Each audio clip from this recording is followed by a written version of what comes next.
Qué bueno que usted sigue con nosotros. Tratamos de abordar temáticas de interés general y que muchas de ellas a veces no se tocan porque da pena, porque da vergüenza, porque es tabú, por el qué dirán y todo ese tipo de situaciones. Hoy hablamos con el licenciado Javier Ramírez sobre la adicción a la pornografía.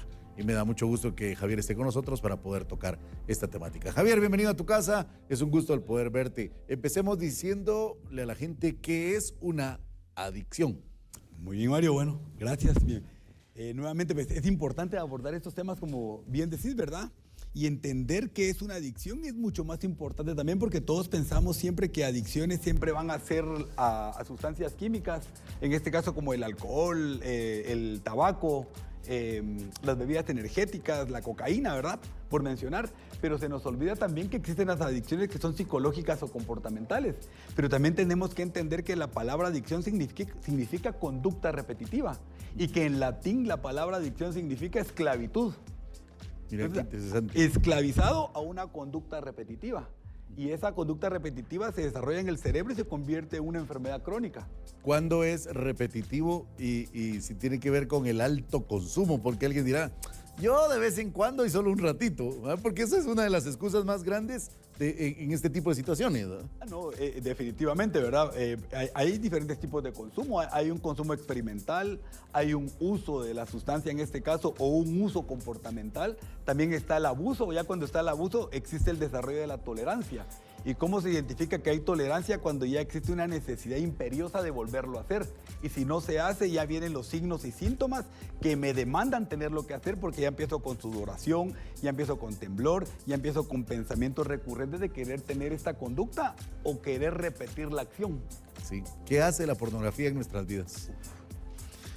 Primero tenemos que entender qué es pornografía, ¿verdad? Es la presentación explícita de material con contenido sexual, hombres y mujeres al desnudo, teniendo contacto sexogenital o mostrando sus partes íntimas para provocar una excitación en la persona. Entonces, partiendo de ahí, ya se crea el material. Y ya cuando está el material, lo que se tiene es un consumo de material pornográfico. Y este consumo de material pornográfico, pues lo que va a provocar en la persona es un estímulo gratificante de estimulación de la libido, o sea, el yo deseo. Claro. Y muchas veces cuando eso se desborda en las mujeres se conoce como ninfomanía y en los hombres como satiriasis. Y ambos términos vienen a redundar en que es un deseo incontrolable por tener una relación sexogenital. Sí, mira, esto es bien interesante, Javier. Realmente es un tema que da para tanto y para hablar de tantas situaciones. En ningún caso llega a ser normal el consumo, Javier. Te pregunto esto porque alguien dirá, no, hombre, pero sí, yo lo veo y lo veo con mi pareja y con consentimiento de ambos. Correcto. Bueno, tenemos que verlo desde la psicoeducación. Cuando hablamos de la psicoeducación es que lo estamos viendo con fines educativos, educación sexual y reproductiva. Enseñarle a las niñas, niños y adolescentes cuáles son las partes reproductivas, cómo funcionan y para qué, ¿verdad? Pero ya el uso excesivo, por ejemplo, si hablamos de consumo de material pornográfico, también tenemos que tener en cuenta de que hay un estudio ahorita reciente que dice que por lo menos una vez en la vida niños de 9 años han tenido consumo de material pornográfico. Sí, es altísimo ahora el índice en el que los niños están expuestos porque van en los buscadores y se van con una X de más. Están buscando a los X-Men, por ejemplo, y ponen 3X por accidente y van a parar a sitios no deseados, ¿no? Es correcta esta parte, ¿verdad? El tema es cuando se enganchan. Entonces allí muchas veces es en respuesta a lo que me decías, ¿verdad? Cuando se hace de forma consensuada.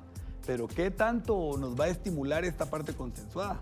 Porque muchas veces tanto el hombre como la mujer se van a fijar en el actor porno, ¿verdad? Entonces lo van a idealizar y cuando miren que su realidad es diferente, van a perder esa libido, esa excitación. Entonces ya no van a concretar. ¿Cómo enfrentar, en el caso de los padres de familia, el flagelo que se ha vuelto la pornografía en la simplicidad del día, Javier? Porque, Javier, las series que ves en las plataformas te presentan de alguna manera también material pornográfico, tal vez no explícito en 3X, pero es material explícito. El tema es que ahora estamos hipersexualizados. Claro. Sí. Entonces, esa hipersexualización pues, nos lleva de cierta manera a consumir este material, querramos o no querramos, de una forma consciente o inconsciente. Lo importante para los padres de familia es estar informados sobre la situación y tener control sobre las nuevas tecnologías, de cómo la están utilizando sus hijos. Para eso también hay controles parentales en los teléfonos, ¿verdad? Buenos dispositivos electrónicos para que los padres puedan ver qué es lo que los hijos están consumiendo, qué es lo que las parejas están consumiendo, porque también se dice que la adicción a la pornografía es un tema silencioso, pero también es un tema muy riesgoso, porque eso conlleva a las personas a tener conductas de riesgo. Sí, desorden sexual, ¿no? Desorden sexual. Y ese desorden sexual, tener relaciones promiscuas. Y esas relaciones promiscuas muchas veces son inseguras. Claro. Y ya conforme van avanzando, si eso ya no les satisface, van a querer seguir avanzando. Subiendo de nivel. Subiendo de niveles. En relación a lo que ven y se ven en las películas, ¿no? Por mencionar, Mario, también, o en todo ese contenido que está, ¿verdad? Que está explícito, que se consigue a través ahora de llamadas telefónicas en líneas calientes, como se llaman, o en estas plataformas de consumo de material pornográfico, o en el sexting que se comparte a través de los dispositivos electrónicos, ¿verdad? Todo este material con contenido pornográfico que va creando en la persona. Pero también tenemos que entender que todas estas personas tienen un motivo por el que lo hacen. Hay un vacío ahí, Javier. Hay un vacío existencial, como decía Víctor Frank, la falta de sentido de vida, pero también son personas que han sufrido mucho bullying, son personas con baja autoestima, son personas con síntomas de depresión, son personas con síntomas de ansiedad, porque no hay depresión sin ansiedad, ni ansiedad sin depresión. ¿Abuso infantil? Totalmente. O sea, son víctimas de abuso infantil, ¿verdad? Gracias, Mario. Víctimas de abuso infantil, de un abuso infantil puede ser psicológico, físico o sexual consumado. Sí, o sea, es penoso el que lo vivamos. Javier, la pornografía es una industria que genera miles de millones a los productores a diario. No van a parar y nos tienen mordida la yugular. Entonces, ¿cómo afrontarlo? ¿Cómo enfrentarlo en el día a día? ¿Cómo, sin ser jueces nosotros, cómo saber que la persona que nos ve ya es adicto a la pornografía? ¿Y cómo evitar que los niños lleguen a caer en el flagelo? Muy bien. En el caso de los niños tenemos que psicoeducar a los padres, desaprender toda aquella cultura de mito que traíamos, ¿verdad? Y la reeducación a través de la psicoeducación y entender, ¿verdad? Saberles enseñar de salud sexual y reproductiva. Los padres deben de informar. Un adulto cómo perdió el control sobre el consumo de material pornográfico cuando ya pierde los intereses personales y se encierra, ¿verdad? Porque lo quiere hacer en escondidas. Así esa es la realidad, lo hacen escondidas y tiene conductas con la pareja, ya no tiene interés con la pareja, porque no va a satisfacer las necesidades que él tiene, que él alcanza. Él ya tiene otro tipo de relaciones, ya tiene otros gastos asociados a su problema, porque es un problema compulsivo de consumo, ¿verdad?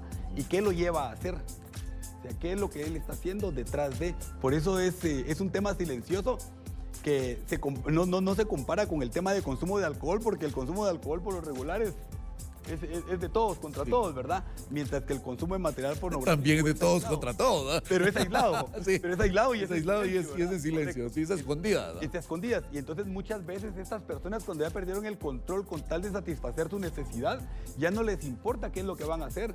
Ya pueden cometer abuso contra un niño, ya pueden cometer abuso contra un vecino, otras personas. Claro. Pueden cometer delitos para agenciarse de dinero y poder satisfacer su necesidad porque tienen que pagar el consumo.